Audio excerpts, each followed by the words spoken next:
You're listening to the Game Tenants Podcast.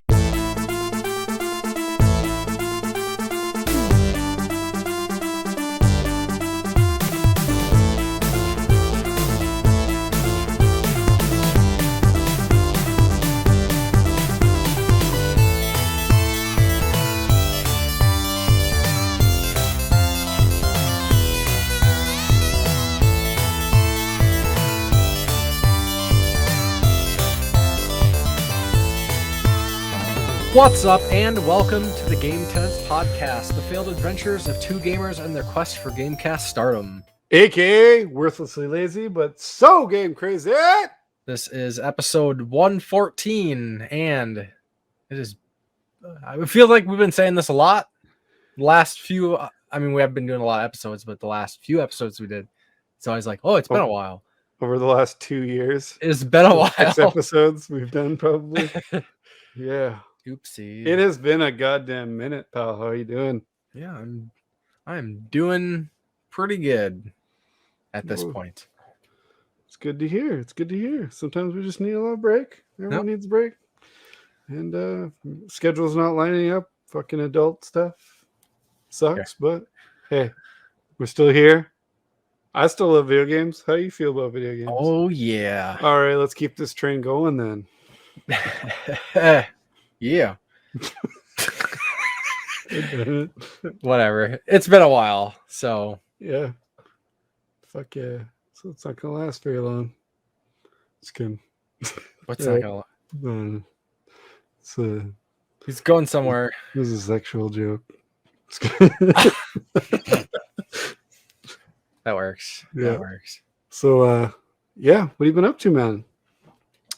A whole lot of playing video games. I haven't been really making videos so much. I haven't been doing podcasts, obviously, that much. Just playing a lot of video games. Hey, man, the more I say it, the more it seems to ring true. We are worthlessly lazy, so yeah, we don't need to explain our way out of nothing. It's like our it's our tagline. It's our clause. It's like a clause in our. So you are like we get to.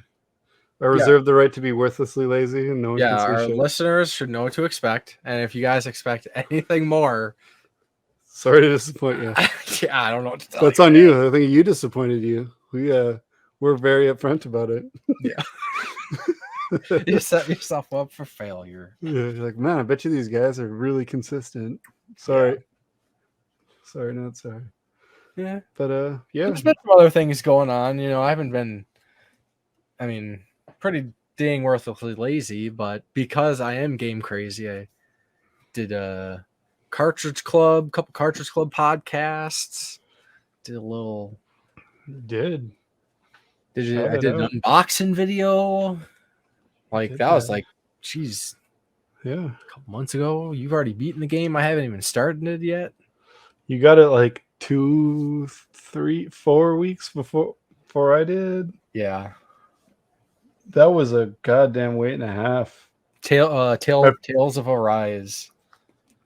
Yeah, I pre-ordered it and I got it 5 weeks after it came out, almost to the day. I think it was 1 day shy.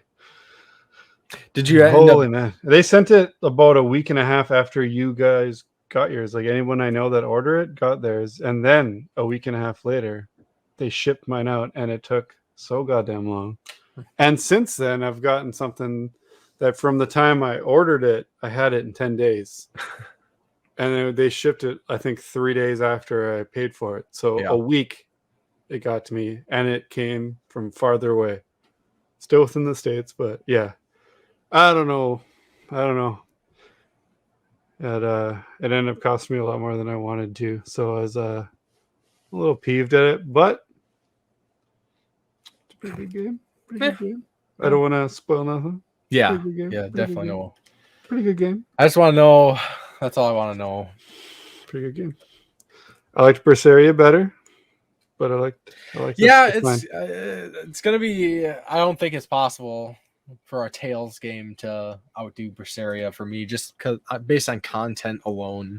I was so hooked. I was in on that. I was all in. I was with them on that. Usually, I'm just like, yeah, I'll see where this story goes. I'm like, yeah. I'm feeling vengeful just like she is. Let's get these motherfuckers. You know, Vengeance don't all the way. Yeah. I haven't felt like that since playing an Arkham game. Yeah, right. It's like, ugh, all these vengeance. All these thugs make my skin crawl. Oh yeah, you know me though. I wear the cowl and everything when I play those games. I'm in the dark playing it, just skulking, and my wife's like, "You gonna help with the kids?" Crime doesn't wait, and then just kicking ass. Yeah, but yeah. Bandai Namco has been fucking up in general because my Dark Pictures anthology House of Ashes, what I thought was a collector's edition that they advertise as a collector's edition that comes in a collector's box, that was late, like 3 weeks. Yeah, weeks? I thought it was going to be like, what, didn't they say it was going to be like a couple months or something? They just said it's going to be late, but it was late. It was a few weeks late. And when I got it, the box that it shipped in was flawless. Not a scratch on the box. Tape even looked really nice. It's a really nice looking box. But then I opened that box, and I have a game, game in the case, not just a loose disc. They didn't just throw a disc in there. But it was the game and then a box. So it was, again, not an actual collector's edition. And that box is those boxes in a box together though? No. That's why the outside looked so good, because it was the actual box that you didn't know. Yeah. It was just it was an unassuming collector's edition. Like, yeah. That's how it was supposed to be kept. But then the whole side's like squished in, like somebody like punted it across the warehouse into the shipping box. I'm pretty sure is how that went down. Kobe just across the warehouse. And yeah, super disappointed about that. So shit. I can't say I'll never order shit from them again, because I'm sure the next game that they release that I'm into that is a collector's edition, I'll order it. Shit, they'd have to tempt me pretty hard. I was pretty put out by it. I mean, now that the border is open and I am on the horizon, I might be able to go across one of these days. Holy shit. Jesus. I'm looking forward to that. It made me feel better about my I was being a little peeved about my Bloodstained Curse of the Moon being a little squished. But they put it in perspective for me, so I was like, it ain't so bad. Yeah, a lot of pent up frustrations at the time, and you needed to hate something. It's been a while. Yeah, so border situation. So the border is now open. I can go over, no problem. I just need I have been vaccinated card. That's it. To come back to where I goddamn live, I need a PCR COVID test, which is very hard to get a hold of. I want to go see Ghostbusters, which, as of recording this, comes out tomorrow. And I was planning this ahead. Everything looked like it was going good. And then they're being real cheap with the PCR tests around town. No one wants to give them up. Everyone had, try this guy, try these guys. And anyone that they suggest had the wrong kind of test that they don't accept. Yeah, I wonder if it's like, is there that big of like a supply difference from like what the US has available in the cities, at least? I don't know if rural areas in Minnesota are like that, but like if I need to get a test, like I can probably get it within a few days. Is it a PCR test? Yeah, I can schedule at a lot of places. Maybe I should have just come right down to Minneapolis to watch Ghostbusters then. Then you have to stay here for how many days? Oh yeah, that's pretty bad for you. I guess I enjoy your company, so it's not a big deal for me. But that's it. I can understand how that's a bummer. Don't worry about it. But yeah. So anywhere I even looked into across the border one to get for coming back, and everyone said it was like 160 to 170 US. Yeah, and that's an expensive ass movie. Where I was willing to actually drive 4 hours away to Thunder Bay and go there, and that would have been an expensive trip too. Because while I'm in Thunder Bay, I'm going to hit up my stores. Well, what's crazy is, so in the US, like if I need a COVID test, like I don't have to pay for it. Like nobody has to pay for COVID tests. If you want to go to say Walgreens and buy like a home test kit, yeah, it's like $40.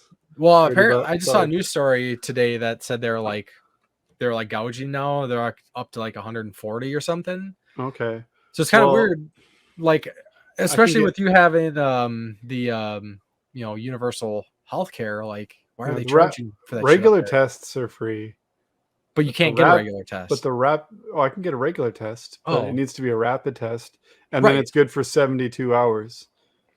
So I could get it on this side, and I could go visit you for 2 days as long as I'm back in the 72 hours. It's enough. But you just to go can't get it. But I can't get it anywhere. Nowhere's like giving them out. They're all like, oh, the one place we got hold of was like, oh, you aren't like part of our regular clientele, so we're not. And like, what's that about? Um, Like, regular clients. It's about being cunts. Yeah, So can I say cunt on this podcast? 'Cause I meant you it. could I- absolutely. I fully meant to say cunt. Yeah, they were not only like, oh, sorry, we're not. They were like nasty about it. Like they answered the phone first of all, like, what do you want? I was like, okay, so you get, is this a Ghostbusters reference? Because you know why I'm calling then. Ghostbusters, what do you want? And I was like, oh, cool, Janine Melnett, she'll be able to help me out. No, never mind. It's just some bitch. Yeah. Yeah. So Fuck, man. that was it's right there. It's right there. And you can understand my frustration because yeah. I know this is a video game podcast, but I think it's bled through into this podcast that I might be a fan of Ghostbusters a little bit. So I've been waiting 32 years for this movie, and it's right there, and I still can't go see it. Well, I don't know if it's like any sort of like solution, but I could probably send you a link tomorrow where you could watch it on a website in HD. Is it up already? I could check. Let me see. Okay, because there's one I Live check on the air for streaming because movies that's not legal because it's not illegal. it's okay. because It's okay. There's one we use at work, and that we I don't have wanna to download. If you we don't don't have to download it, you're not breaking the law. Yeah, we don't want to subject our home computers to. So I watched lots of shit. No, like, it's not on this place yet. I saw Eternals like 4 days before it came out that way, and They have original 2, the that's it. That's all there is. and then they got cleaning up the town, remembering Ghostbusters. Okay, well that's cool. That's the documentary about making the first two. That's close. That's close. It might be up tomorrow though. We'll see. I'll Yeah. check for you. I'll keep you posted. Yeah, I'm gonna check. If I go to work and it's on that site, I am gonna have to try the willpower more than I've ever had to use willpower in my life to like hold out and wait for my family. As it was, like my wife and I were just gonna be pieces of garbage and go see it without our kids, and then wait till like the 5th when we're in Thunder Bay to take them. Not like because we're worried about content, just because it's less of a pain in the ass. I mean, But, could you do that? Like, just go to Thunder Bay? Yeah, I was planning to go in, and that was like, well, I'm either how going long did you across drive? 4 hours, so 8 hours round trip. That's kind of a hard. Yeah, like, especially when I work at 7:00 in the morning the next day, and I'm like, if I didn't, I'd be there. Like, I'd be on the way right now, probably. Yeah. Make a whole goddamn weekend of it. Yeah, so it's not only that though. Like, I want to just have the freedom to do something. Like, hang out. I like my mail. I'd like to hang out All with my friends. you're gonna have to take your to the plan on cities. taking a U-Haul to pick up but- all your shit from Man, the post office. if I pick up myself at the post office and went to see you, I'd have to get a trailer. Especially Probably. you and Chris, we do our little exchanges where we always like find stuff for each other. And my wife think, oh, that's so cute. They always do a little gift exchange. It's like, Yeah, like it's what collectors do. It's a swap. bin's worth or so. Yeah. Sometimes I just stash shit and tell you after I leave that it's there. Look, it's like I just like nugget pocket you. Just hey, check in the closet real quick. You're like, who it? Yeah, I Appreciate it. I miss that shit. appreciate you. I miss that shit. So I got some hefty stuff. I got a full Rubbermaid container to bring down there. It's A lot of video games, man. most of it's for both of you guys, and then what you guys don't want, we're gonna take down to old reliable, the heroic goods and games. I'm sure we'll see him. I've got stuff from him at the mailbox. I forgot I even bought. I actually was so prepared for this shit that I went in my email and in my Amazon history and like found everything I bought, printed it out. So when I go to bring it back, I'm like, here's all the shit. And then I just remembered that I did not account for the heroic goods and games stuff that I ordered well over a year ago. So get on it. Yeah. There's a lot. There's Target, there's Walmart stuff, there's a whole heap. Yeah, I think 70 plus now. Probably should. I don't even remember ordering now. Games, figures. You know what really bugs me is like I don't want it to be such an event. Like I kind of want to go without my wife because she's just gonna see all this stuff and see how there's. Then she's gonna see how much there isn't for the kids or her, and be like, why did I come over for this? I work hard it's gonna be a fight. It's gonna be a fight. You know, this was like over a year and a half of stuff, right? Yeah, it's a lot. But she's gonna be like, "Is it enough now?" Time. Like she doesn't give me shit for my collecting. It's never hardly enough. ever. But it's gonna be like, "Is this enough now? No. Are you good?" She'll just be like, "You don't need Christmas presents." I'll be like, "I do not," because it's gonna be like Christmas. I'll be like opening shit and be like, "What the fuck's this?" Oh, I forgot. Thanks. Who you shouldn't have. I didn't. You did. Yeah, that's kind of like my policy with gifts. It's like I don't want people to buy me gifts because I'll buy my own gifts for myself. Yeah, I don't know. You keep your money and you buy your own gifts. I don't even know what to ask for when someone's like, "What do you want?" I'm like, I don't know, because if it's under $100, I own it. Unless you have access to it and I don't. Yeah. Then can you pick me this up?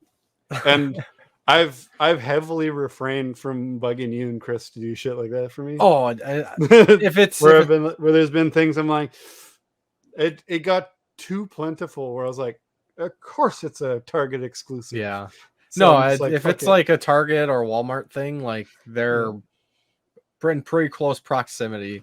Yeah, where I was just like, God damn, because like there's a whole line of like McFarlane Batman figures that all have a Build-A-Figure piece, and I'm like, of course that hasn't shown up anywhere in Canada. The frustration, but it's almost over. I hope. I've been saying that for at least the last couple episodes, the last 4 or 5 episodes that we've done in the last 2 years. Yeah. But, pretty consistent. Hey, if one thing we're consistent. Consistently inconsistent. I love it. Yeah. Hey, we do our best with what we can do and when we can do it. So Yep. There's no shade. There's no shade either way. We're good. Yeah. But I have managed to pick up some stuff, play some stuff, beat some stuff. But let's trek back to the days of old with a retro game highlight. What do you think? Yeah. So if anybody, I mean, you probably don't remember, but last time we do a thing called retro game highlight where we talk about an old game. And it's been so long, we can actually probably use PS4 and Xbox One games now. Are they retro now? Are they retro now? Jesus Christ. So last time I talked about Spawn on the Super Nintendo. What you got for us this time?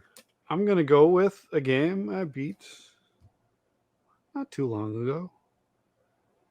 I love the cover of this game. We were kind of laughing how it looks almost like a romance novel cover. Or like Phantom of the Opera type cover, but Elemental Master on the Sega Genesis. Yeah, you talked about that I think it was like a year ago. Yeah, when I beat it, I talked about it. It's a pricey one. This was pricey pre-pandemic, so I don't even want to know what it's worth now. It's probably ridiculous because I thought it was ridiculous at the time. This is one of my most expensive games, I think. Oh, and it's a shoot 'em up game. Where instead of being like a ship, you're like a flying wizard dude who just casts fireballs and shit. It sounds nerdy as fuck, but it's video games, so it's acceptable. So you're shooting the different projectiles instead of the ship. There's crazy good boss battles. This was a lot of fun.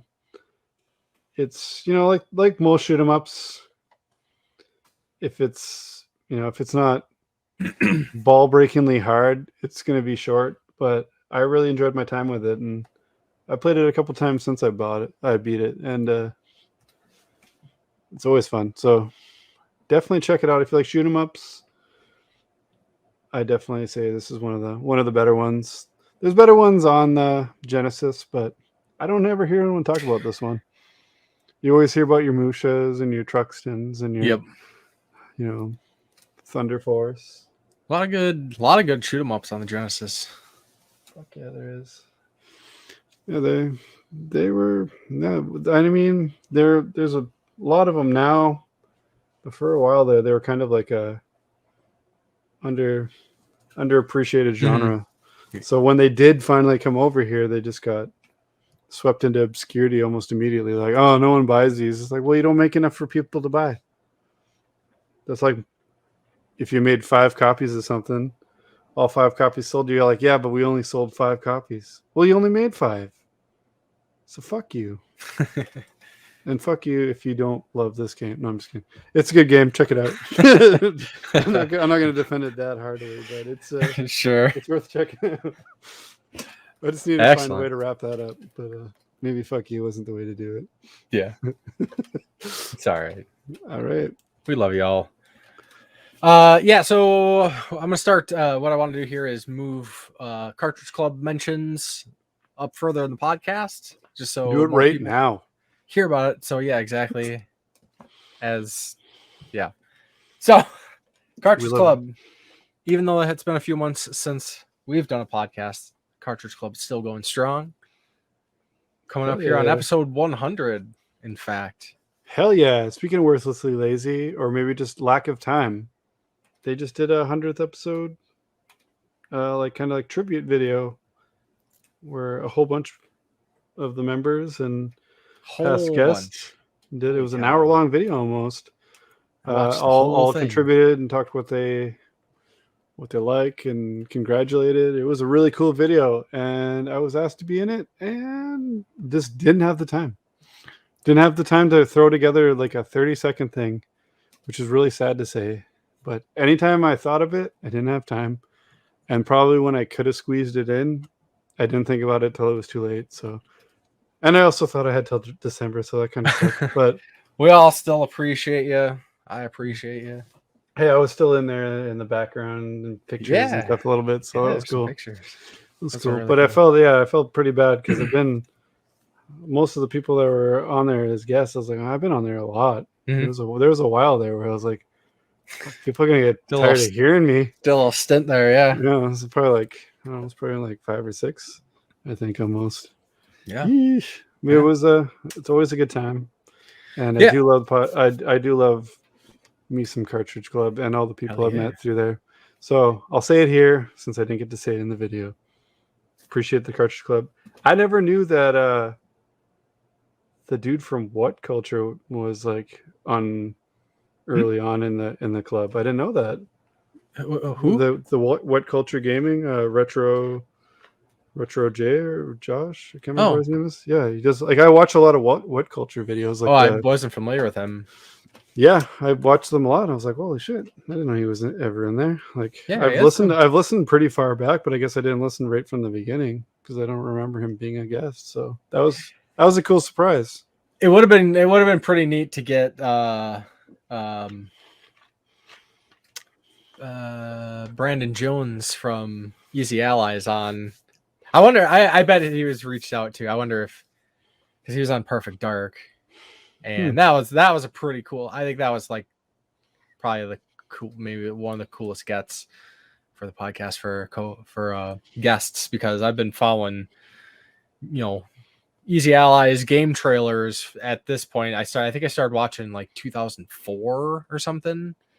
It was a long ass time I've been following this guy. There's a lot of friends in that. A lot of friends. Yeah, I made a lot of friends. Good shit. All our close buddies. Good stuff. And buddies like Buddy Riggs was even on there recently on the Ninja Turtle one. Yeah, dude. Like yeah. Hell yeah. But yeah, so Cartridge Club has been playing some games. So last time was Super Mario Galaxy. So that is of course available. Then August was Mirror's Edge, and I hosted that episode. So definitely recommend checking out that episode. Yeah, the hell you did. And then September was Horizon Zero Dawn. Horizon Zero Dawn. That was hosted by the Q Dogs. Great episode. Then October was Diablo 2, hosted by Dean of Round 2 Gaming. His first go at hosting an episode, and I was a guest on that, so that was pretty cool. Imagine you didn't have a lot to talk about. Yeah. Yeah. that was tough. It was tough. But I dabble. Yeah. So November, Cartridge Club's playing Spyro the Dragon, and of course you got the Spyro on PS1 and also the Spyro Reignited Trilogy, which is on. I honestly fell off, man. I was pretty good. I think I beat almost all the games they had all year until Horizon. I think Cuphead might have been the first one that I didn't partake, but that between that and Horizon, because I didn't realize Horizon was coming up, and I beat it like a month before. And I was like, "Damn it!" That works. I was like, but hey, it was fresh enough in my mind that it was an enjoyable listen to the episode. So you can always do the polls and comment on things and listen. Yeah, I did. It was I try to participate whenever I can. I really feel peaks and valleys with me. I'm starting to realize I'm all in, and then I got all of a sudden I got no time for like 3 months. Polykill puts out a wellness check to make sure I'm alive. They worry about me. Other people are like, maybe it's 15 games in a day, and then you don't see him for 3 months. I swear, I'm alive. I'm beating games. I'm playing games. So yeah, it just I just seem I don't post anything, even if I'm picking stuff up. All of a sudden I'll just bulk post. Yeah, or then sometimes I just leave it to one, and I'm like, it's too old to even care about posting now. And life is life. Yep. It's also a reason why sometimes podcasts take a while. Absolutely. Not that I have the ambition to do the podcasts, but sometimes the schedules just ain't there. Yep. But hopefully I'll get back to keeping up. Yeah. I mean, I have played all the games at least, so just not long. I'm pretty sure you played the December game of the month, the big 100 as well. What's that? Final Fantasy VII. It's a big boy. I dabbled. It's a big boy for episode 100, which it's going to be like it's original is the focus, but remake is also encouraged and will be discussed. I'm betting that's going to be a good one. That is going to be a good one. It's going to be a good one. I mean, they're all good ones as far as I'm concerned. As much as it's a lot of, there's always an argument about that one. There's no argument. Well, there's an argument. There's a right side and a wrong side. Right. Yeah, there always seems to be contention. It's more just people tired of hearing about it. It's not the only Final Fantasy game. You're like, edge. They were trying to be edgy. Yeah. Or contrarians. Yeah. Or just wrong. They're like, meanwhile, the best one's this random DS one or some shit. You're like, what the fuck? You're just trying to be different. Edge lording. It's good stuff. But that said, we're going to talk about some more games. Even though you haven't been posting your beat tweets. Yeah. You've been beating some games. I've been beating some games. I mean, I've posted like 30 beat tweets since our last episode, but even then, I don't remember when my last one was. It's probably good 2 months ago, a month ago. It's been a while for that even. Yeah. But yeah. Gotta keep that list. Playing a lot of cool stuff. So we'll let you go first though. Okay. That works. So my summer, if anybody remembers, was pretty much all Mass Effect. Replaying that Mass Effect Oh, I thought you were going to Trilogy. bust into some Deftones. You kind of disappointed me there. Okay, you're on Summer. Yeah, love that song. But yeah, so wrapped up the Mass Effect trilogy. I didn't wrap it up when playing Mass Effect. I played I hit those aliens raw. back to back. And it was fantastic. And I now replaying the whole trilogy again. Mass Effect 3, man, it's so good. So good. Oh my god. The only part the only part you can even debate was about great. was the end of the original part, the original ending. It was great back then, but like I forgot like how great Mass Effect 3 was. And apparently I missed out on the Citadel DLC with the whole shore leave and the whole like we're gonna have one last hurrah and like one like moment with each character and shit, which was like can't believe you didn't see that play that. Yeah. I mean, I know you're not big on DLC, but I thought for that one. I swear I played everything, but unless I was on a substance at the time, I don't know. Damn. Read about that in your upcoming book. Yeah.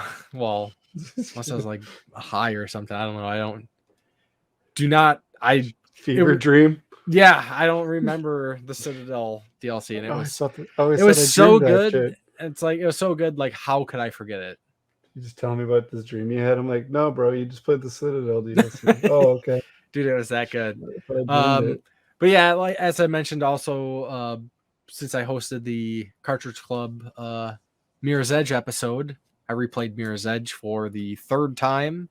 Still a fantastic game that needs more credit. More people need to play it. It's good stuff. That out of the ones that I've missed, like I mentioned, I kind of fell off with playing, but I had played a while. That's the one that I really wanted to revisit out of the ones that I missed out on beating. So you can do it tonight, man. It's super short. Still time. Play through a few hours. There's always time. I ain't planning to die soon, so we'll get. Hell yeah. We'll get to it. And then kind of towards like Mass Effect 3 time and whatnot, me, you, and Chris and some other folks enjoyed a pretty awesome game that I took longer to get than I should have. Bitch.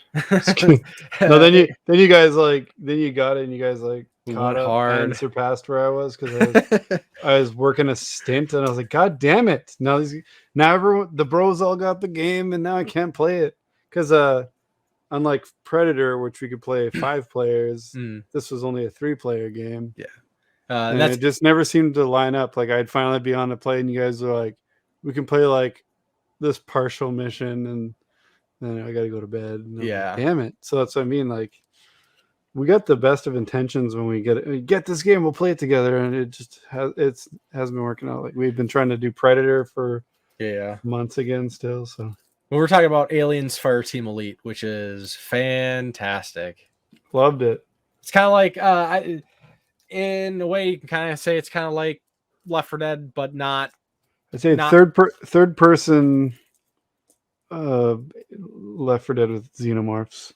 Yeah, you got the special xenos. You got the, a little less like Left 4 Dead is a little more character centric, character focused personalities, and more randomized hordes and stuff. But no, this game is really really good. Obviously, best played co-op, I think. Yeah, ton of fun. Definitely recommend it. Probably my second. Well, not probably. It is my second favorite Aliens game. We have to, even though we've all beat it, we have to try like the horde mode or whatever the hell it's called, the survival. I tried a little bit. Yeah, I want to see it. They've been updating it more. I want to see if they added anything too. Yeah. I haven't got back into it, but it's not deleted off my PS4. But my PS4 is like almost permanently in my work backpack now. So to the point where I'm actually probably gonna plug in my God of War one and start using it to play stuff at home because my oldest has gotten into Kingdom Hearts So I busted out so she can play Kingdom Hearts. But I'm like, but it's all packed up and easy, ready to go. Yeah. So that's whatever. I'm glad someone's playing my Kingdom Hearts games. It's kind of a regret that I own those after like the little bit I played with her. I was like, this sucks. But I'm glad you enjoy it because I got all of them. Pretty much just about. Disown your daughter for her bad taste. Whatever. She actually has read the book. She likes Disney's and she thinks it's really cool. The concept is really. She has the right audience. Yeah, so it's getting her into action RPGs. Right after that, I'm going to get her into Tales. Yeah. Maybe she watched me play a bit of Scarlet Nexus, and we have set aside the anime to watch together. We haven't done that yet, but I don't know. We've been she's been gaming out with me kind of a lot. I've got the 2 TVs set up in my living room. She was playing games on her Switch while I was playing games on my Xbox One in the living room, and it was really fun the last couple days. Sweet. So yeah. Cool. Pretty cool. So what else have you been playing? After Aliens, I played through Biomutant, which it's fine. It's super obviously not a AAA. It's kind of it's like a double A, but it's actually like, I mean, the best comparison you could probably make would be Breath of the Wild meets Fallout in the aspect of it's like Breath of the Wild. It's like they throw you out in the world, like, go do it. Go do your thing. And then it's so you're saying it's okay, but you're like, basically it's fucking amazing. No.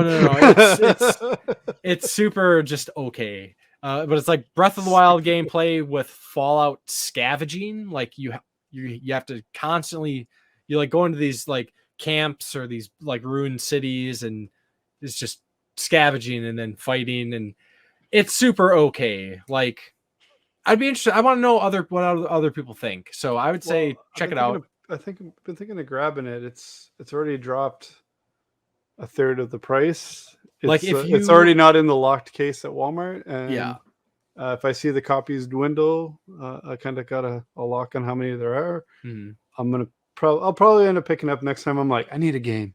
It's like there's a ton you can do, but if you don't want to do it and you just like bulldoze through the story, you can beat it in probably like 15 hours or so.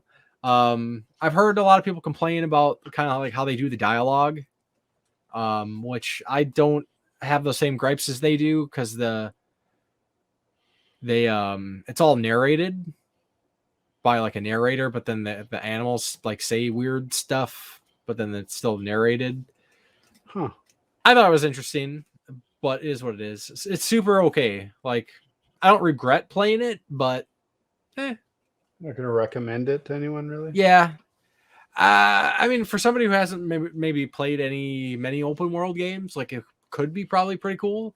And it has kind of some interesting like crafting mechanics and things, but everything's just kind of okay. So yeah.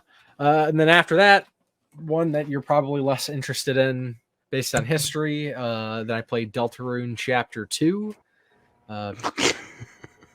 You weren't too hot on Undertale, so I don't know how much you'd be into Deltarune.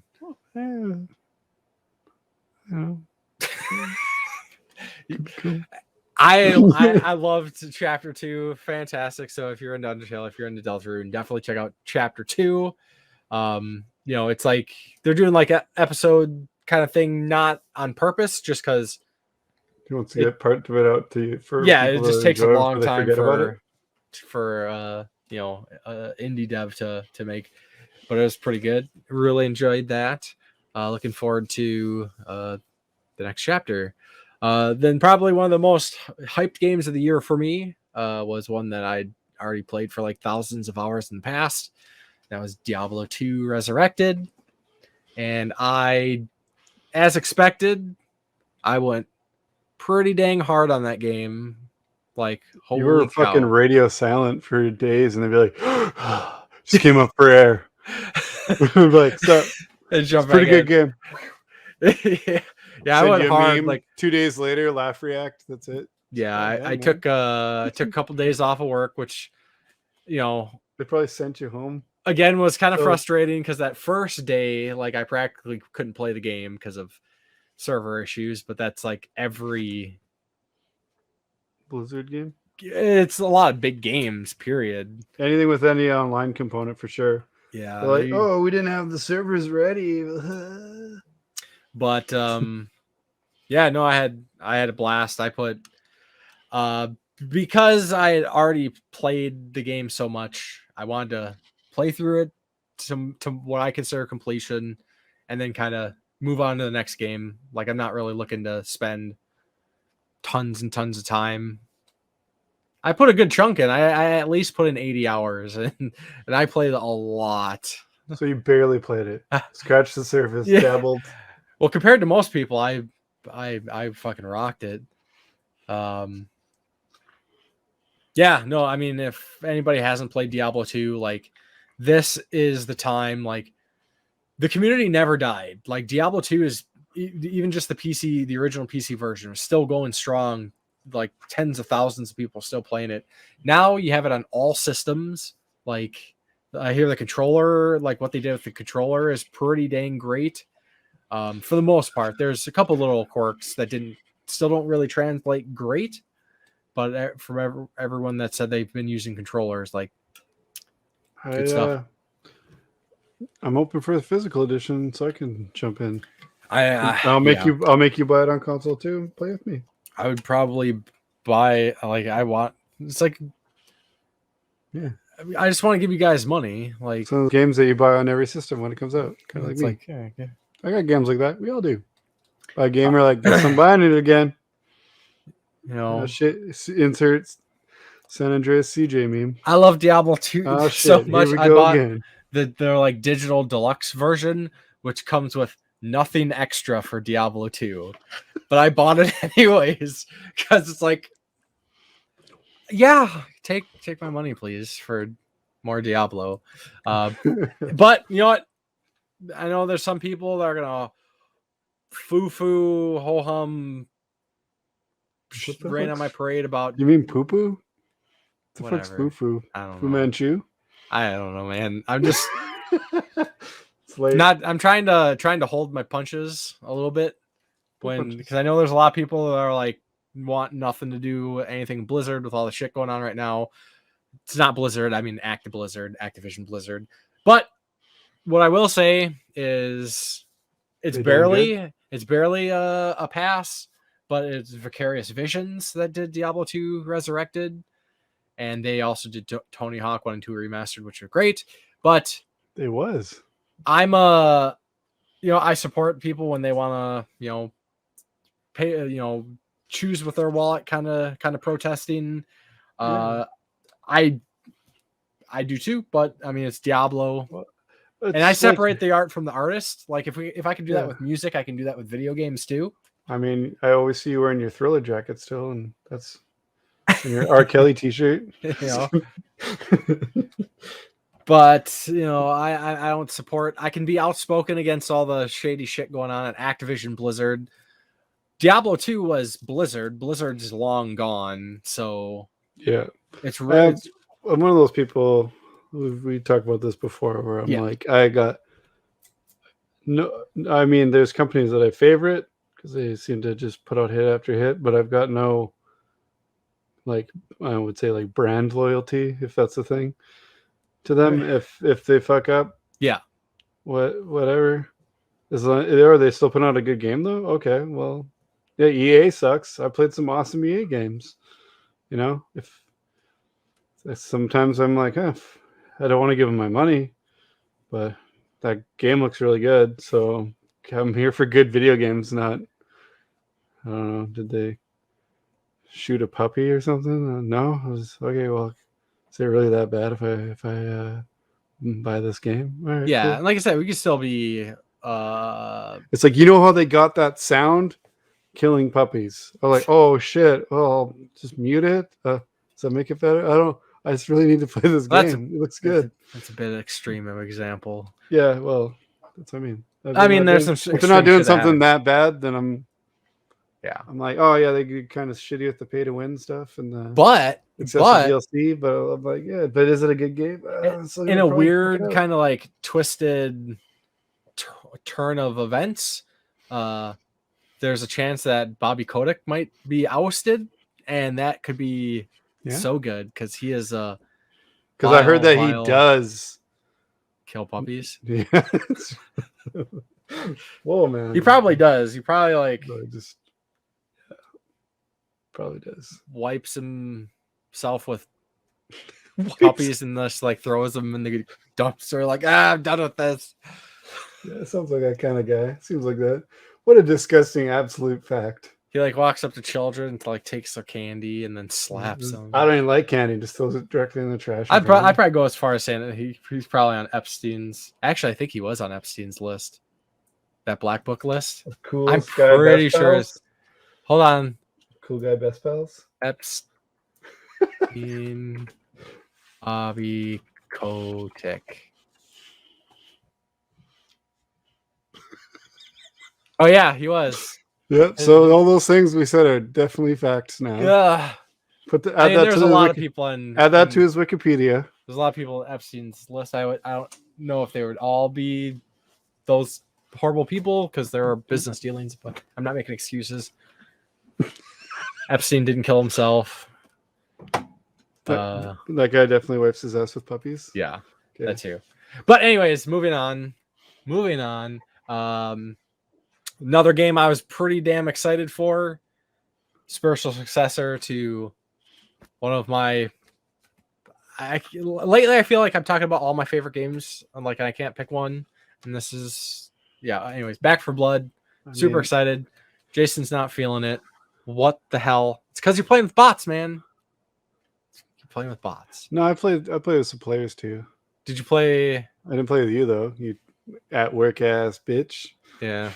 I don't know. I personally, I don't know why. Like it took me a little bit to get into the changes because it is a different game than Left 4 Dead. Like the bones are there, but with the I felt like a lot of it was and the stuff they added I didn't care for. I felt like after giving it a little bit of time, I can't even put my finger on what it was I wasn't feeling about it because I'm always down for blasting zombies and shit. And I'll say how much I love Fireteam Elite. Yeah. Like I was into that kind. I was in on that kind of shit, and then I just something about it. I just couldn't. I mean, if I got a couple hours in, I'd probably be like, all right. Maybe, yeah, because and where it differs from Left 4 Dead is Left 4 Dead now. Being able to play both games, like Left 4 Dead's a little bit more kind of like of an arcadey experience. It's a little bit faster paced, and then it has that extra splash of character just because the personalities are all kind of they're not extreme and they're not caricatures necessarily, but they're colorful personalities. Where this game is a lot more methodical. It's a little slower paced. It's more grounded too. So the characters are, unfortunately, they're less interesting. That could have been it. I don't know. But yeah, they're just more or less avatars. Well, the more you play the game, and they all have different conversations with different characters. So it actually takes a kind of a lot of playing the game to really learn about the characters. And replaying some missions because you might be more focused on zombies to learn damn it, now I can't remember their names because hold on, give me 1 second. So yeah, I don't know. So for instance, Holly, she's got the yellow shirt. Sweater tied around. Evangelo is her brother. Hoffman is this crazy conspiracy theory guy. Walker's an ex-military guy. It takes time to get the characters, but Back 4 Blood, I think it's a game that you really have to. So they implemented the card mechanic. Yeah, and that actually is pretty significant. And what I think, so we got the tiered difficulties, which isn't scaled like Left 4 Dead was. Like Left 4 Dead, you can jump into expert and you can play through expert. Back 4 Blood, you cannot. You can't. You cannot play Nightmare and succeed. I have beaten Recruit and Veteran, and I cannot succeed in Nightmare. Nightmare's broken; it's too hard. But even Veteran difficulty, like you can't jump into Veteran difficulty and succeed. Yeah, if you use it's noticeably more challenging. Was what I was gonna say. And you need the that's cards. not what put me off. It's what's put me off. I know that's not what's putting me off. I'm just like, I'm just talking. It seems like I need. It seems like the cards play almost too much of a role where I'm like, oh, I can't just jump. Not through Recruit. And I know you did play a little bit with bots, and one thing with bots, I played with people too. Yeah, I don't know, couldn't really get into yeah. it. I mean, I think it also put me off that like you can't even get achievements unless you play with people. Like, right. So let me do what I'm gonna do. So they've changed, and I really like this, that they changed solo into training mode, because basically bots, there's a lot of things that bots have exceptions for. Like they can't get the bile on them, so they won't draw hordes if they get bile. When they walk in acid, they don't take damage. They can shoot the snitcher and not set them off. Like there's a lot of like cheap things that make the game way easier actually if you play through bots. Like I even there's a couple times when I was playing through Veteran when for some reason there was just might have not been people playing a certain chunk of maps that I was trying to work on, where I ended up getting with bots, and I was like, I almost felt like I was cheating a little bit. So they've since changed solo mode to training, and they're gonna add a way you can play through the game by yourself with bots and still get achievements and stuff. They're working on how to balance that. But well, maybe I'll wait till then. One of my so for instance, my brother loves, I mean, me and my group of friends that I've been playing some of these games with for years and years, like we all will love Left 4 Dead. My brother, oh yeah, so did I. My brother did not like Back 4 Blood either. He just couldn't get into it because it's not that. It's a different game. But so tune in next week. I'll be doing a podcast with Josh's brother, so we get along better. No, just rip it on Back 4 Blood. I'm still having a lot of fun. So of course, kind of like Diablo, my plan was I was going to play through, do my thing, and then kind of move on. And I went pretty hard. I played through, like I said, I beat it on Recruit. I beat it on Veteran. And actually I've been finding that I'm still playing the game. Like here I'm a couple weeks later now. Like now kind of as I'm playing other games, like I'll play those for a few hours and then kind of like as like a cool down, like end the night, like, oh, I'm gonna jump in and play a few rounds of Back 4 Blood. And right now I'm basically just farming supply points so I can unlock more cards. And I kind of feel like I'm giving back to the community now. So I just like quick play, so when you quick play, you can just throw you into random other people's games. So I just do quick play Recruit. I choose all the campaigns. So it just like throws me in, and it's like, I'm this like badass, like grizzled veteran jumping in and helping these like little lobies that have been struggling on a couple maps, and it's like, I got you. Let's go do this. You're paying back for when you play Dark Souls. Yeah. Summoning people to I got no qualms about it. Summoning in Dark Souls is fantastic. People don't understand. God damn it. You triggered me so hard that last episode of your guys' podcast. You Twitter, whatever. I don't even want to get into Dark Souls. Me on Twitter, my comment. Yeah, that too. I could tell you got like so mad. That's cool. I was like, oh shit, he's gonna jump on the messenger and let me have it probably here. Nah. Said my piece. Anyways, so yeah, next week me and Josh's brother. What have you done that's pissed him off lately? Yeah. But I'm That'll still be our playing Back segment. for Blood, like I said, as my cool down game at the end of nights. I still am having a lot of fun, and they're gonna have some more content coming out soon, so that's cool. Yeah, I saw their roadmap thing, and I was like, Yeah. maybe I'll give it another shot. Yeah. And then after that, I played through Elisa, which is a game that I crowdfunded on Kickstarter. It's basically PlayStation 1 era survival horror.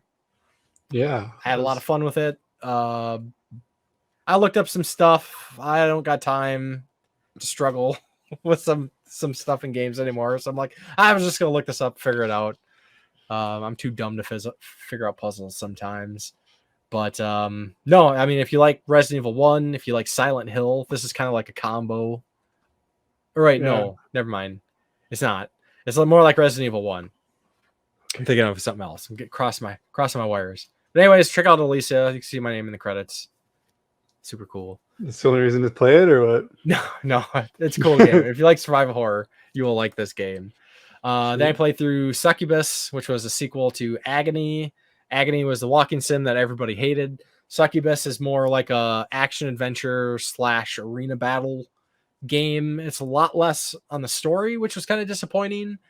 But holy hell, this game is like, this is probably the edgiest game I've ever played. Like, I mean, people like made fun of like the nudity and stuff in Agony, but this is like dicks, tits, vaginas. There's like sex, Excessive like penetration, like not like pornographic sex, but it's like it all kind of has a purpose in the game, but it's like there. And then there's like, I told you once I took a screenshot when I saw this. And so the PC version of the game, well, Succubus had to be censored to be released everywhere. So if you get the PC version, the developers have they're like adults only patch that you can download that removes the censorship. And basically the censorship was like all the consoles in basic Steam version has pixelated nudity. So all the nudity is pixelated out. They cut out a bunch of the sex like outright. And then this is gonna sound way worse than what it is, but it's pretty. Upload your Let's Play on Pornhub. Yeah, right.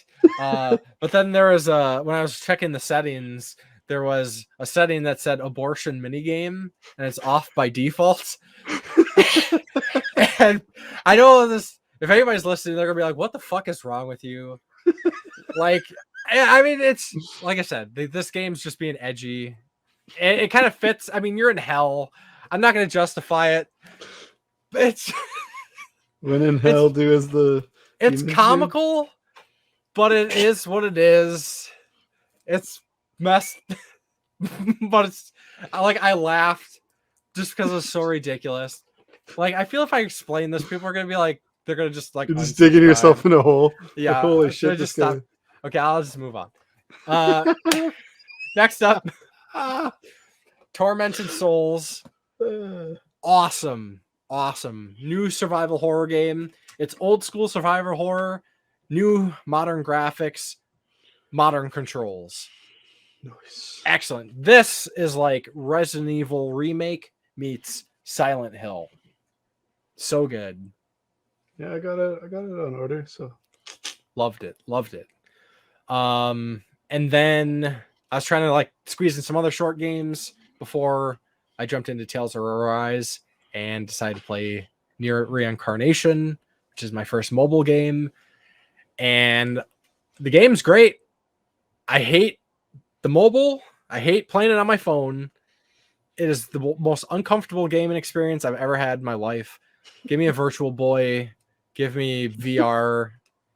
This, I hate playing on my phone. Like, well, how it hurts my neck. It's uncomfortable. It's small. Like, I want to see it big.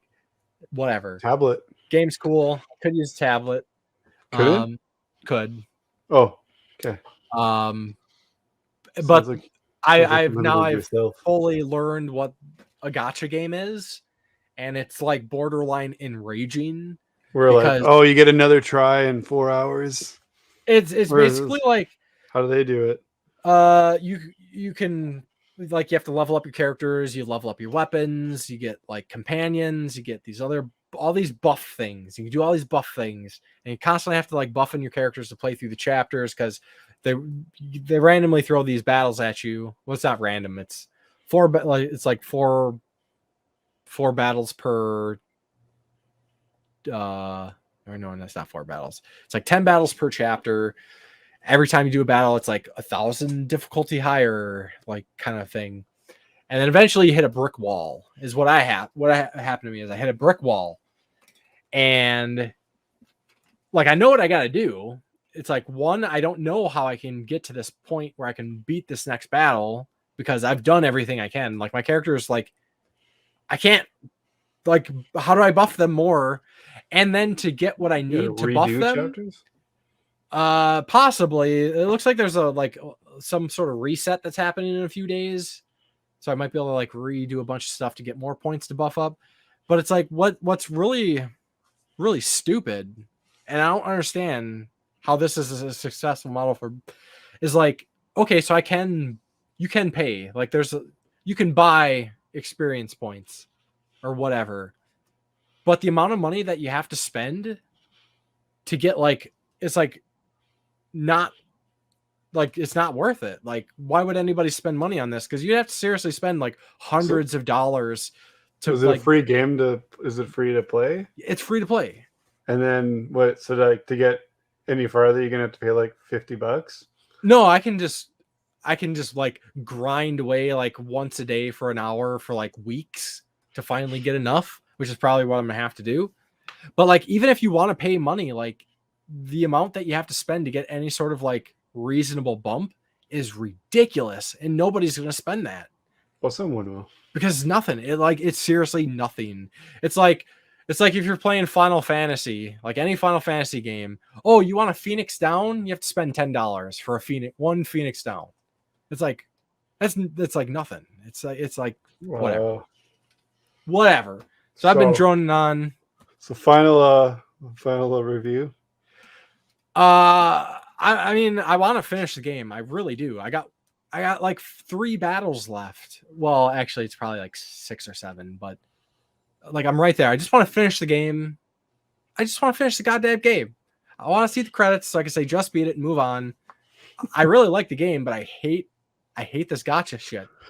Yeah. Like, I will give them $60 if I can just finish the game. I've played a couple of games that just, like something like break time work game where I'll really get into it. This is like, then it hits a wall like that too, where it's just like, but this has like, oh my God. Or like, oh, you need these crystals.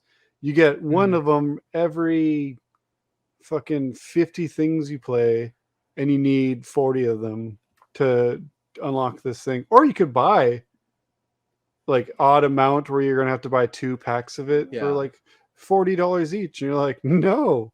Well, like I'd rather start over. The money mechanic in this is like it's obscenely unreasonable, and the game is story heavy. Like, there's a fantastic story here, and what's frustrating is that like as a Nier fan, like, they're like, oh, you're not gonna play this game and enjoy this awesome story and see how it ties in all these other things together. Like, it's whatever. It's frustrating. The game, I love the story. I love what they did with it. I hate the mobile. I hate the gotcha. We'll figure it out. Just watch what Let's Play for the end. Yeah. Beat as much as I could without spending money. But yeah, so that's my long-winded deal of what I've been up to, what I've been playing. You've been playing a lot of stuff. I know we're going late. Yeah, I'm gonna. It is what it is, man. You talk about. I'm gonna go. I'm gonna try and go quick with mine here. Okay, so since our last episode, I think the last game we had was Uncharted 2. I'm just gonna go by what I've got on my beat tweets here now. We can catch up on the other ones I played up until this point. So Red Star. Awesome game. I picked it up, I think, the last MGC we went to, I think, or maybe it was just the last trip to Minneapolis I made. I don't know. Had it for about 2 years. I've been meaning to get to it. Finally did. excellent game. Definitely recommend. I've been seeing it on a lot of since I bought it. Know what this game is. Red Star? The Red Star. Yeah, it's kind of like it's almost like man, it's been so long since I played this. it's like based on they're all like Russian characters, and it's like a isometric sort of like it's like a beat 'em up shooter game. I don't know. I just remember it was a fucking blast. It's not very long, honestly, but it was a lot of fun. I keep seeing it in a lot of hidden gems videos since I got it, so I was like, oh, cool. People do know about this game, so yeah, I picked it up just because it looked cool. But yeah, I'm glad I got it. And then I went on to beat Contra Shattered Soldier and Neo Contra, the two pretty excellent PS2 Contra games. I'd say probably the best 3D ones, at least the ones I've played anyway.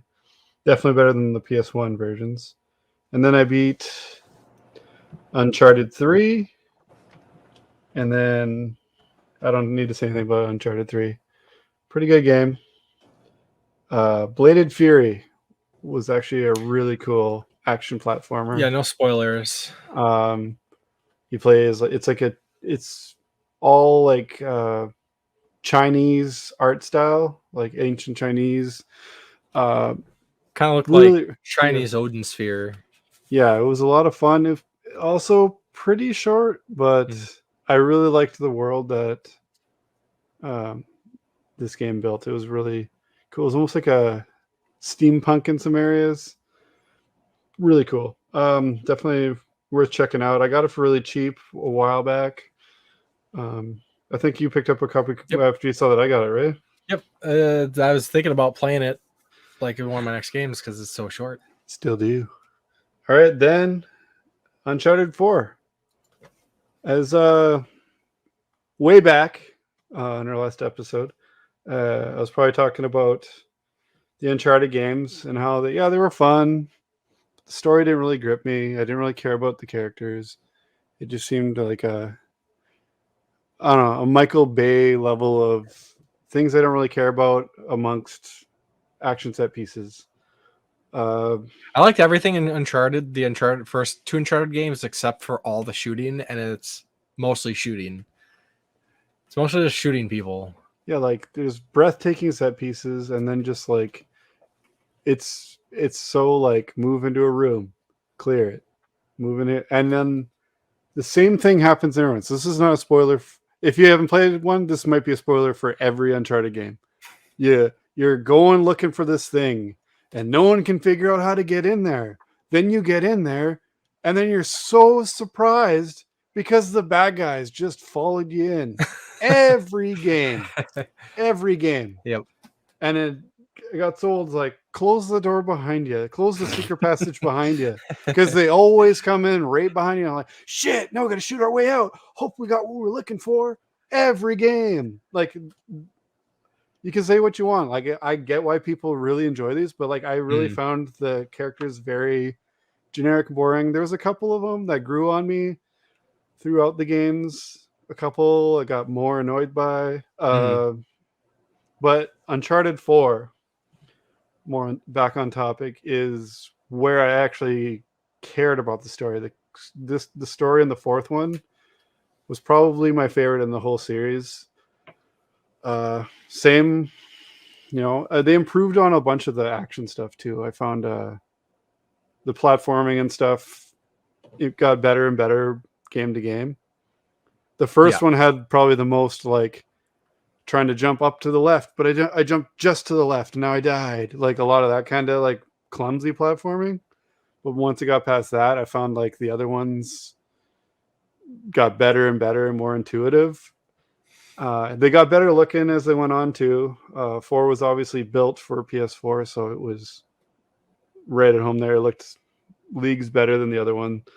And yeah, like I really cared about the story in this one. The way it like kind of had his backstory more than like they kind of hint at it in bits and pieces in the other ones to push the story forward where they needed to. But yeah, really culminated in 4, and yeah, it really paid off for me. So I was kind of like burnt out, and then I started this 4. Like, what made me want to play these games, even when I was like, first one was just like, it was just want to be Tomb Raider with a guy, and then the second one was like, oh, they stepped it up. It's definitely like pure action sequences, and then they kind of like up the ante every one of them. And I appreciated that kind of stuff, but at the same time, I was like, I don't feel for any of these characters. Like, they might as well be like Call of Duty characters, where it's just random soldier guys. Mm-hmm. He seemed like I don't know. I just saw him as a wannabe Indiana Jones for most of without the charm. Like, I wasn't charmed by this dude at all. But yeah, fourth one. Like I said, I've said before. I was fixing my buddy's PS4 for him. He couldn't get discs to read on it and this and that. So I had some other problems. So I fixed his PS4 for him. And the game that he gave me, I don't know why he gave me his games. Like, his games were what was wrong. But when he gave me it, like, I was just like, oh, whatever. I'll throw one of his games in to see if it worked. And it was Uncharted 4. He had the Uncharted 4 PS4 even.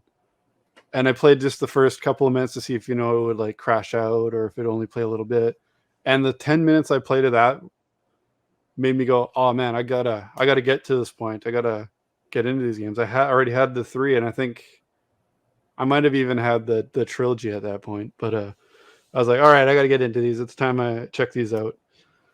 So yeah, glad I did. Glad I knocked out that entire series at work, except for probably the first 2-3 hours I played at home with the first one, when I was like, I gotta get into these. And then I just put it down, and I actually kind of forgot I'd started it before, and I was like, oh, save game. Oh yeah. I remember this being just kind of bland, and I kind of I was like, it takes place in a cool area, but like the action itself was kind of passable. Mm-hmm. Anyway, so after that, I was doing good there. After that, I finally finished off the original Splatterhouse.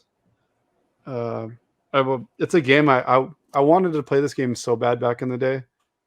I remember seeing like screenshots of like an ad for it in the back of a comic book. I think it was a Superman comic I had. It was like, for me, it's Jason Voorhees, man. I love Jason Voorhees. Yeah, I'm just I used to dress like fake dress up as Jason Voorhees as a kid. Like, people, I'm gonna be Superman. I'm gonna be Batman. I'm like, I'm Jason Voorhees. So yeah, I always wanted to play this game, and then when I got together with my wife when we were just dating, she's like, "Oh yeah, and you like video games and all that stuff." She's like, "Oh, I got a TurboGrafx since growing up," and then she like went and scrounged together what she could find at her parents' house and brought it over, and Splatterhouse is in those games. So since then, I played it a couple times. It takes some getting used to, but once you get used to it, it's a blast. I mean, it's a blast anyway, but like to get far, it takes some getting used to. Yeah. But once you do, it's actually not too tough at all, and it's actually kind of short. But goddamn, do I want? Probably my most wanted Genesis games are the 2 and 3, but they're ridiculous price even just for the loose cart. That's so one thing that's cool about the remake is that it has all 3 in it, and I got both. And the remake, I thought it was cool. It was a really. I liked it. Had a badass soundtrack too. Oh yeah, man! I remember playing that game and coming down with the flu while I was playing it. Ooh. Like, I was just playing it, and I was just like, I'm gonna go to the washroom real quick, and then all of a sudden I was just like taking a leak, and all of a sudden I was just like, ugh! Like barely. Like if I hadn't been, like if I would have been like, oh, I got a burp or whatever while I was playing, I probably would have just puked in my lap on my controller. It was nasty. Sorry to too much information story there, but I remember just randomly getting the flu while playing that game and be like, no, I was having so much fun. Yeah. And then having to I'd like marathoned up to that point. I was probably like 3/4 of the way through the game.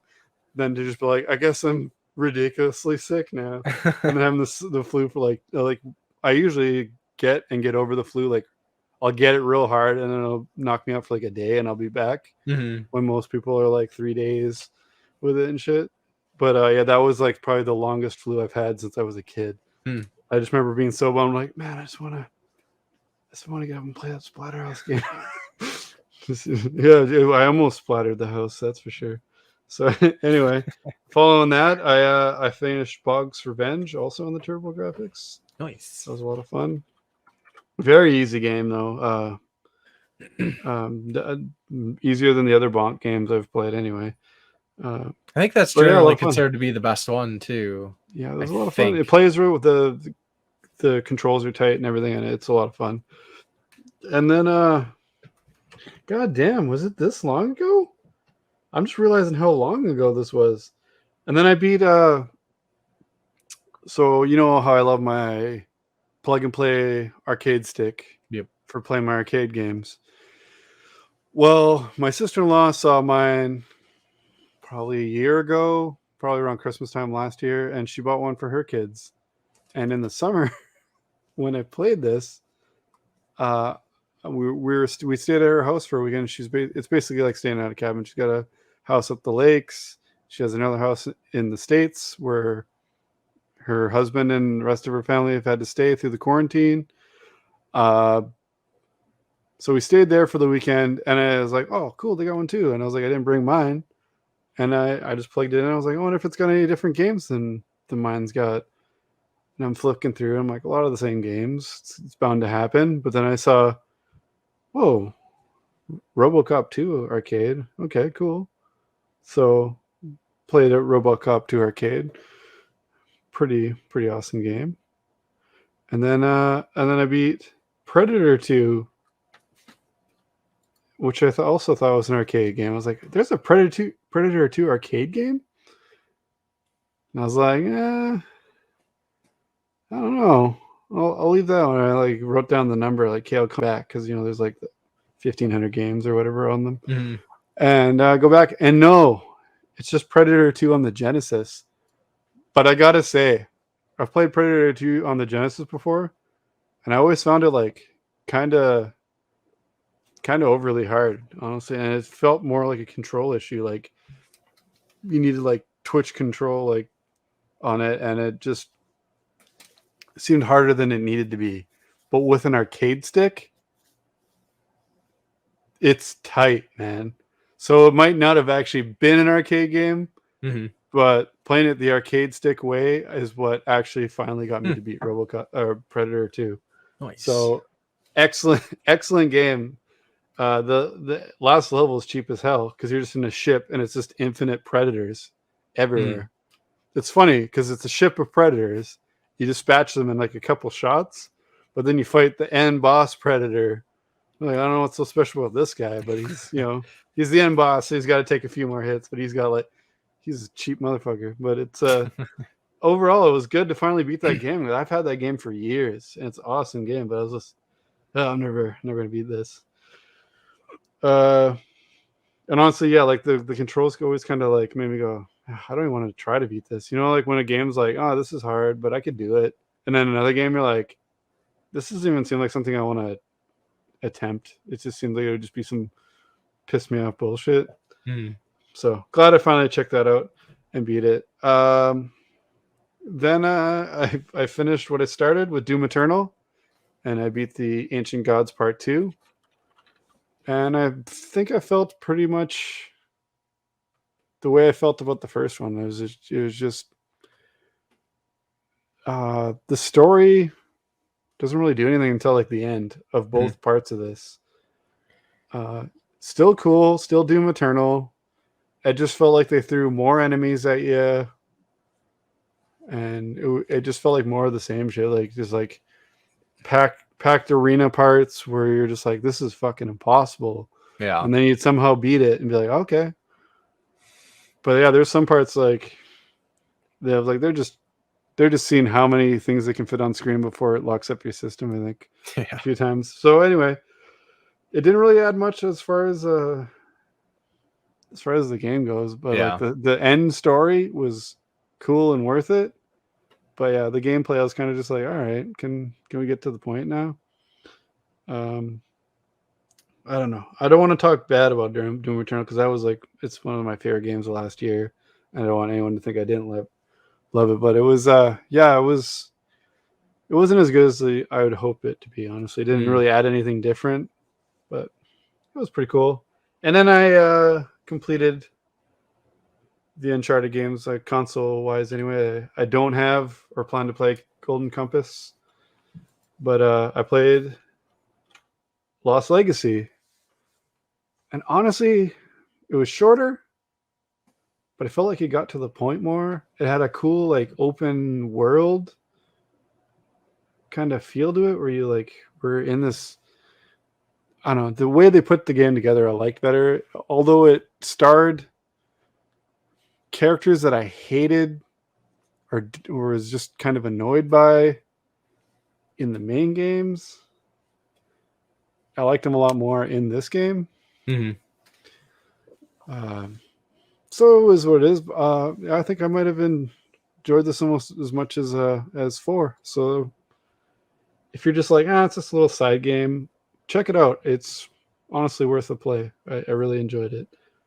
They got their own they put their own spin on it, so it doesn't just feel like, they couldn't figure out what to do with Drake, so they just threw another one out with some other characters.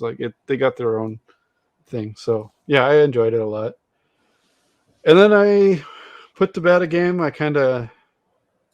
would go to in spurts. I'd play like 10 hours of it and then just stop playing for whatever reason. But I finally dropped Skies of Arcadia Legends, which is Skies of Arcadia, the upgrade version for the GameCube.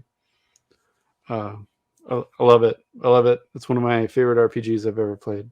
So I don't know why I kept putting it down, but it's almost like I didn't want it to end, I guess. Just love it and just go, if I never beat it, there's always more for me to play.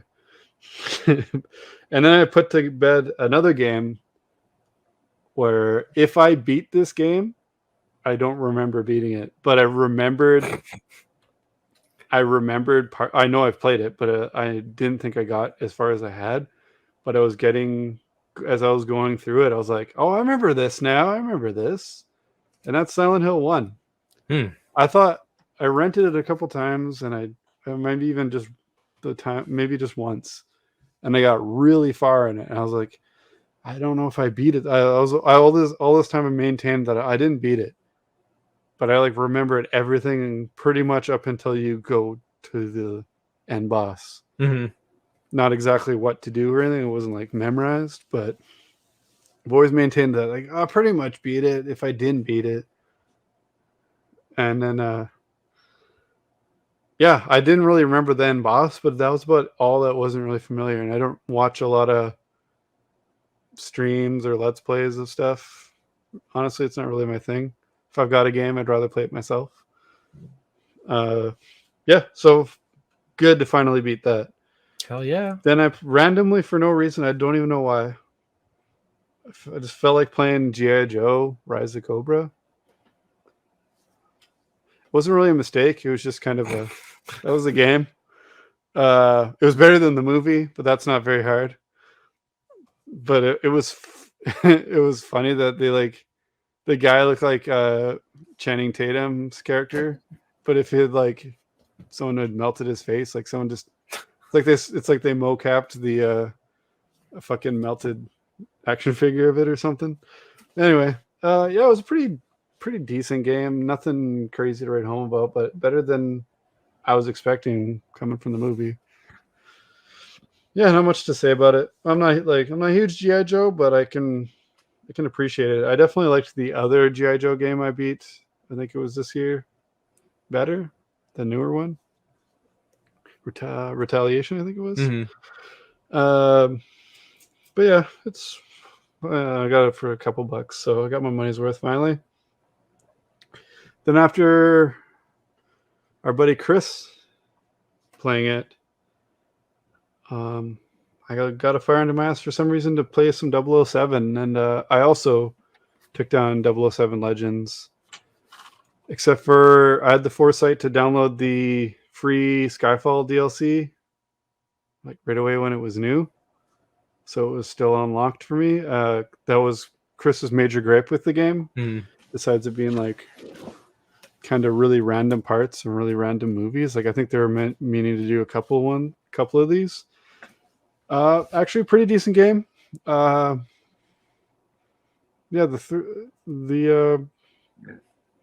all the Bond games I think for the 360 I've played I've really enjoyed. So this was no different. The Skyfall levels were cool too, and but it was like I didn't feel like he missed much. I was like, if you play the rest of the game, it's not like it like ties the bow on it all, because I think this game came out the same time as Skyfall, and they didn't want like someone to play the game first and ruin the movie for themselves.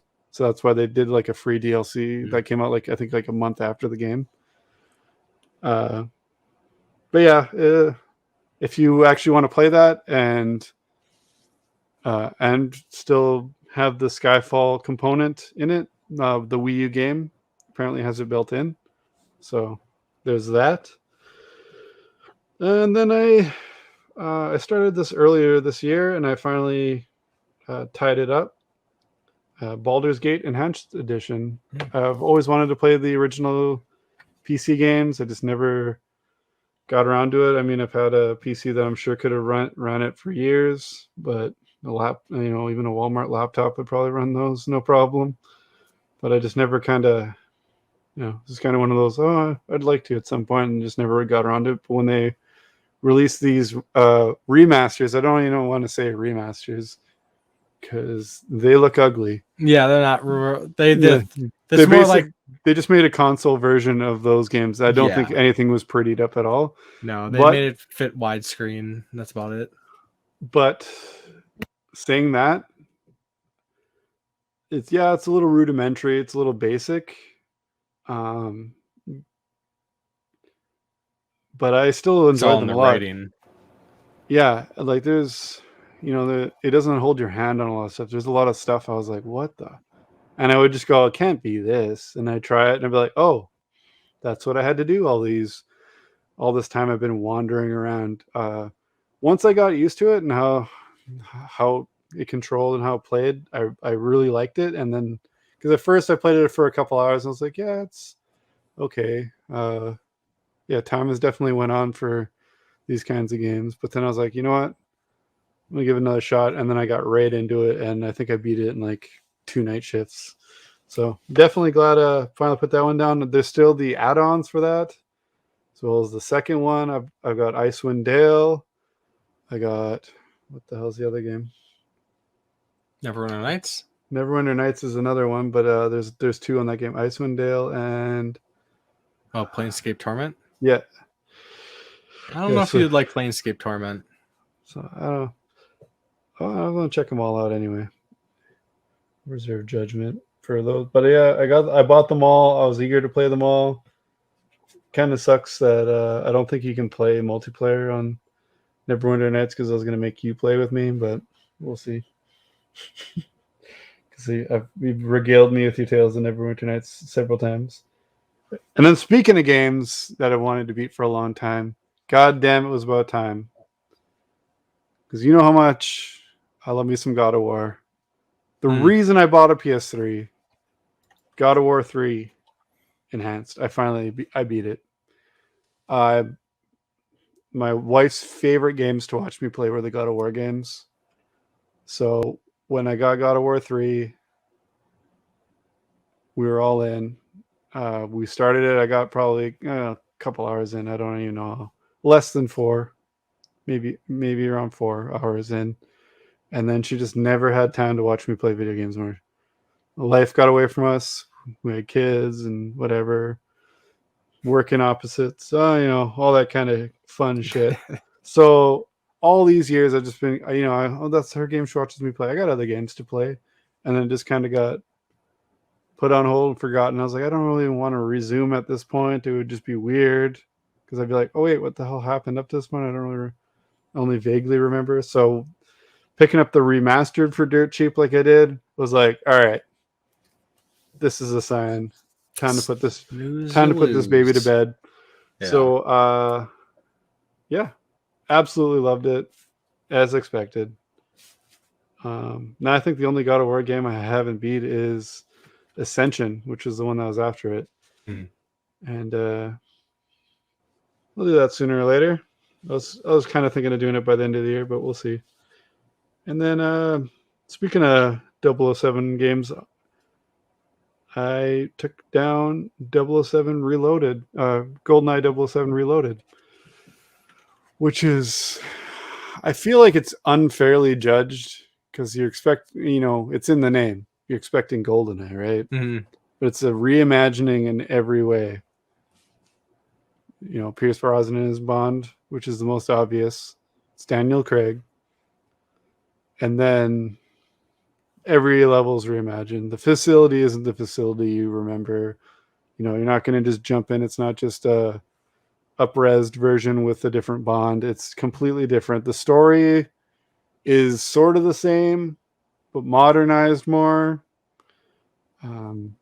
And I think they did a good job with it. But if people, you're going to go into it expecting GoldenEye, and people are going to be like, this is a piece of shit. And honestly, right away, I was into it. Back in the day, I got pretty far. I was playing on 007 Classic, which is basically the hardest difficulty, plus your health doesn't regenerate like modern games. You can only get body armor you pick up that protects you. Mm-hmm. So hard mode. And I found through the whole game, it was fair. It was a good challenge. I was having a blast with it, actually. And then I got to the very end. Not the last level. The whole last level. Good challenge. Perfect. Then you get to the end, and I don't know if... I'm pretty sure that anyone listening has played the original GoldenEye. You basically just chase him on the cradle. He goes down to the lower part, and then you shoot him, and he drops down. Yeah. This one, basically the same thing. You chase him. Then he goes into this control room, and it's a boss battle. But you don't get more. It's not a checkpoint. You don't get more health. You get you can pick up a body armor before you go in, but any health you lost through the whole level is still gone. So you only got what body armor you got. And I did pretty good, but you fight not only him, you shoot him, and he kind of hides, calls out a couple waves of guys. You take him out, then you can hurt him some more. It seems like no matter how much you shoot him, it's going to make you do those waves of guys. And if that's not enough, at some point, I think after 3 waves of 8 or 10 guys, who of course are crack shots and shoot you before you can even see them. So I think it's that's kind of bullshit. It's man, I'm not even in the doorway, and somehow they're still hitting me. I'm on the other side of the wall, kind of shit. And then all of a sudden this helicopter comes and just mows you down if you're not inside. And then you got to make a mad dash. And it's honestly, bunch of bullshit. It pissed me right fucking off. I don't know how long I tried at it. I could not beat it. And I'm not easily defeated by games. But I was I just want to put this one to bed. And I finally just put it on the hardest difficulty, regular hardest difficulty, and then did it. Wasn't proud of it, but I was there goes perfect run, basically kind of thrown away. I don't get that achievement now, so I was pissed off. But overall, up until that point, excellent game. Like I said, unfairly judged. All the hate of that game should just go to that last 5 minutes. The last 5 minutes can suck my dick. But yeah, past that, I beat the Amazing Spider-Man game on Xbox. The Andrew Garfield. The game's better than the movie by far. A really fun game. I had both of them. I just never got to them. Which is weird for how much I like Spider-Man. But excellent games.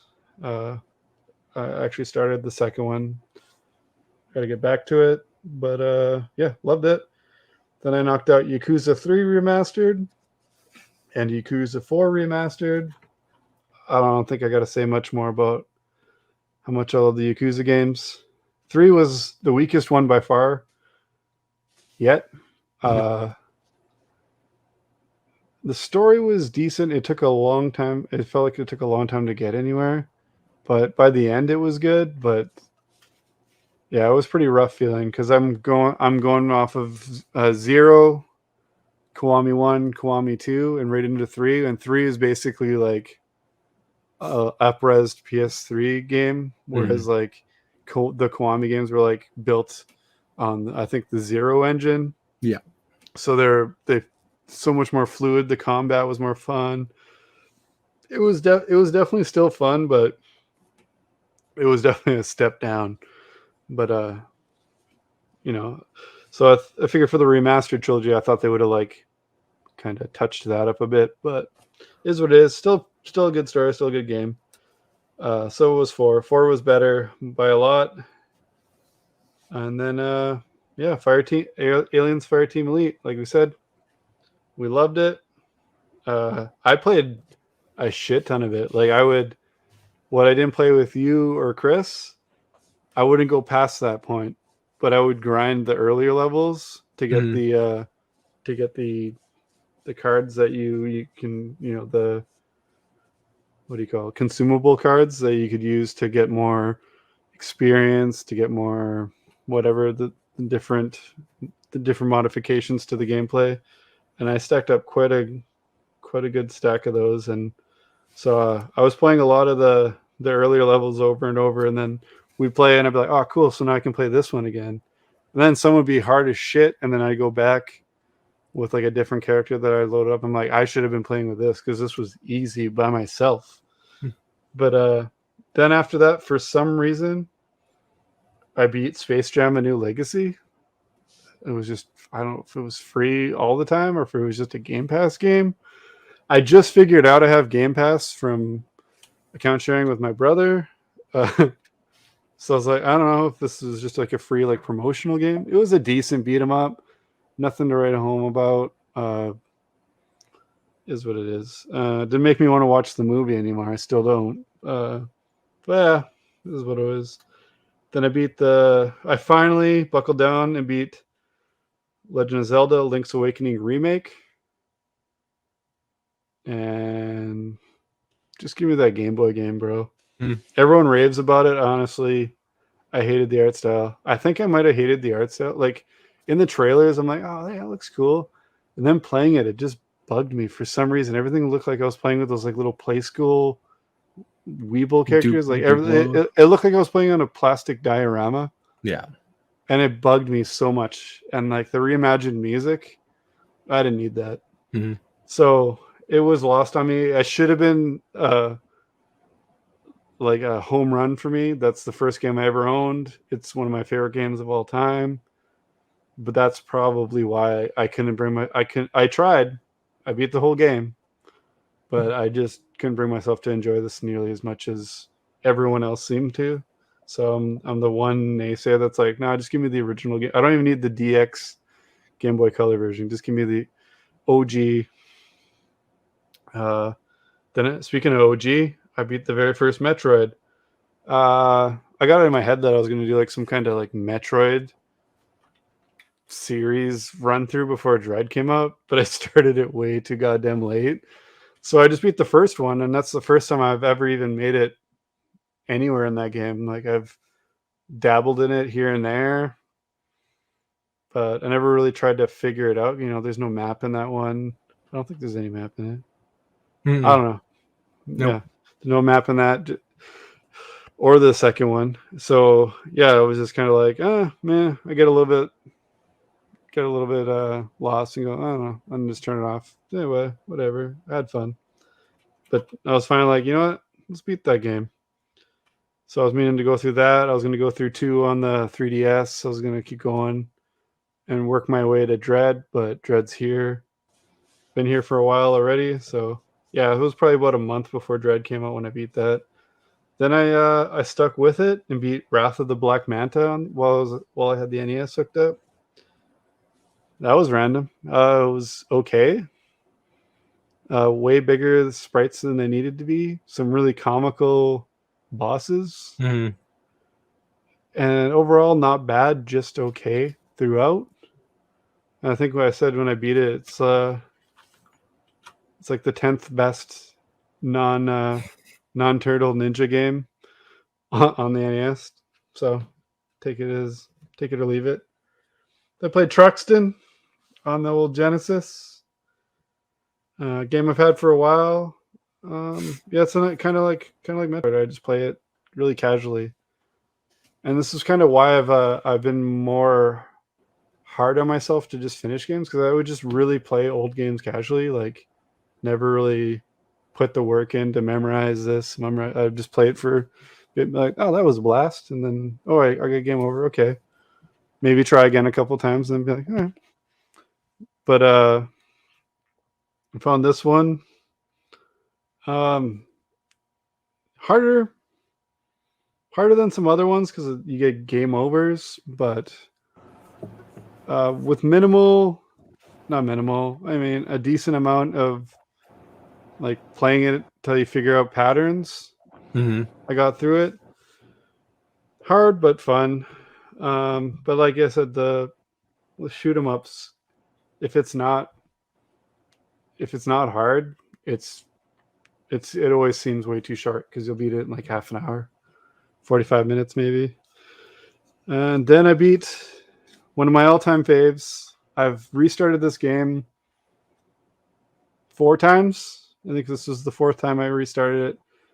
The first 3 times were battery issues with the cartridge. I'd get really far, hours and hours into it, battery would die. Second time I did it, I don't know why I erased my game. Didn't even think like the battery thing. So I started it, got pretty far again. Then I played it like all day one day. And even when I'd reload something while playing, it was good to go. Then turn it off, and lo and behold, battery's dead. Everything's gone. Fixed the battery, started it a 3rd time. Didn't get nearly as far as the other times. And I was like, well, if I'm going to go at it, I'm going to go at it right from the beginning, and we're going to kick the shit out of it. So I started again the 4th time, went through it. One of my favorite Super Nintendo games, one of my favorite RPGs on the system. Excellent game. Love it. Silent Hill 2 was next. The first PS2 game I ever owned. I actually owned it probably almost a year before I owned a PS2. And stayed at my uncle's house for the weekend, and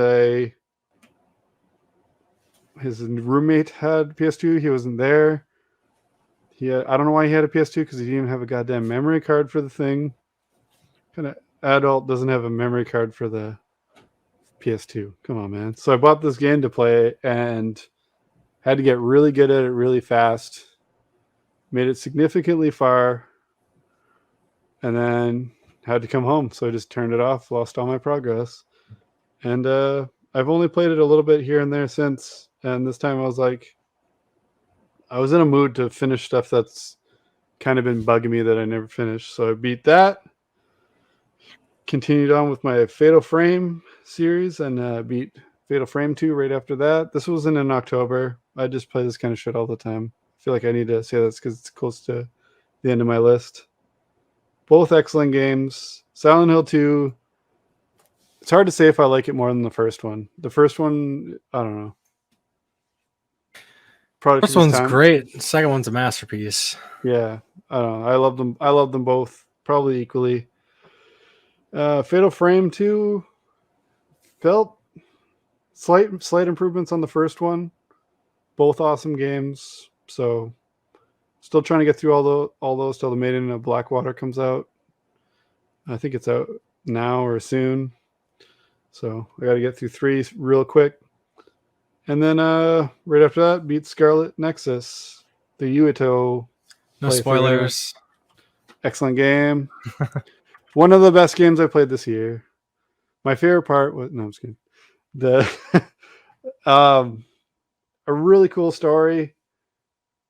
Really messed up. And a game that about 3/4 of the way through, I was like, this game's gonna fucking make me play through it again, isn't it? Yeah. Kind of had I had the thoughts kind of from the beginning when it gave me 2 characters to choose. I'm like, I bet you I gotta. And then I was like, maybe, it's kind of telling me what's going on over there. But yeah, I've since started a second playthrough, a couple hours in, but I kind of get, it kind of pisses me off when I gotta go through a game again. Sometimes, like when a game has like beat it on New Game Plus trophy, and that's the only trophy you need for platinum. Yeah. That pissed me off about Spider-Man Miles Morales. But then I ended up beating it again with my son, and it was a blast. So that turned out okay. But this is like more like I'd say like Resident Evil, where you got one character's perspective, intertwines with the other character, and it'll make sense of the story better. So I'd say it was like Resident Evil meets Nier Automata, where you got to go through it with both characters to make the full story. So I beat it technically, but I'm not going to consider it a full beat until I beat the other character's story. But excellent game. Highly recommend. Really cool play mechanics with their like powers. And by the time I got to the end, I wanted to do the second playthrough. So I was going to say that's one thing that changed from like other games where I was just like, it's just going to just make me do it all for 2 little things of exposure. And I played in the first 10 minutes of my second playthrough. I was like, yeah, we going through this again. But I was like, I might need to take a break because I knew Tales of Arise was coming out soon. So I just dabbled until Tales of Arise showed up. And I'm going to cut it off there. That's all I got in my as far as my beat tweets. Next episode, let's do it soon so I can talk about what I've been playing recently. For sure. Cool. Well, it's a few games. Too many. As to be expected. Not enough, though. I You're feel slowing like down. If I was talking to... Not really.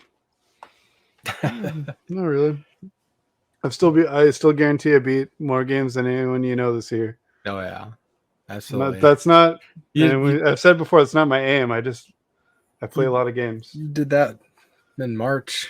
Oh yeah, March was a big boost to my beats for the year for sure. Because like I said, I was like, I want to play more longer games, and a lot of those are longer games. Out of that whole list, yeah, Truxton, RoboCop 2, and Predator 2, Splatterhouse are probably the only actually games that are under like 6 hours. So proud of me. But yeah, I played a heap of stuff since. Just haven't been tweeting. Yeah. All right. Well, I think as per usual, as is tradition, Game Tenants Podcast running late, so we're gonna kind of wrap things up here. Tight little bow. Yeah. So let's try to do this more often. So I don't have to ramble for I felt like I was rambling for an hour, even though I was trying to be quick and concise with my stories, but then I found out I was telling a longer story than I wanted to. No, for sure. Yeah. That's the plan. Try to do this more often. Yeah, I don't want it to feel like the Games I Beat podcast where I'm just talking for an hour about games I beat. I feel like I'm putting on a seminar of beats. That's so yeah, what it is. That's all I got. I got no videos come out. I've probably had like 2 or 3, 4 episodes of the Super Enabler Bros come out. Yes. But that's about all I've had going on. Extra. Yeah. Yeah, not much else to add to that. So I guess I'll let people know how to get a hold of us if they want to get a hold of us. And I hope they do. So you can look me up on Facebook, Twitter, Instagram, and YouTube, The Game Grinder. Jason on Facebook, Twitter, Instagram, and YouTube. Corpse Flood Gaming. And then, of course, as we said, Super Enabler Bros. Yeah, Listen. There'll be another episode shortly of that one, too. I can tell because my whole desk is covered in games and action figures that I had to move out of the way to do this one. So I can always tell by that build-up it's time for another. And there's a giveaway.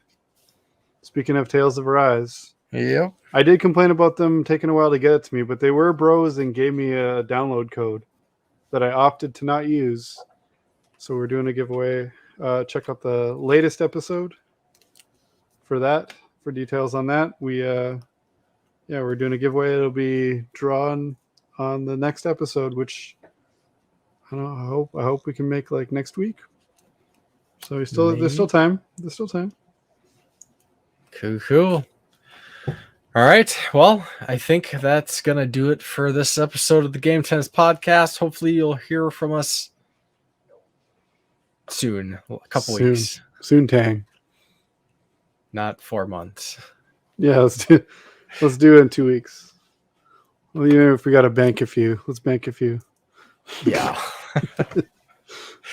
All right. Well, thanks for listening, and we will talk to you next time. See you later. But not too much later.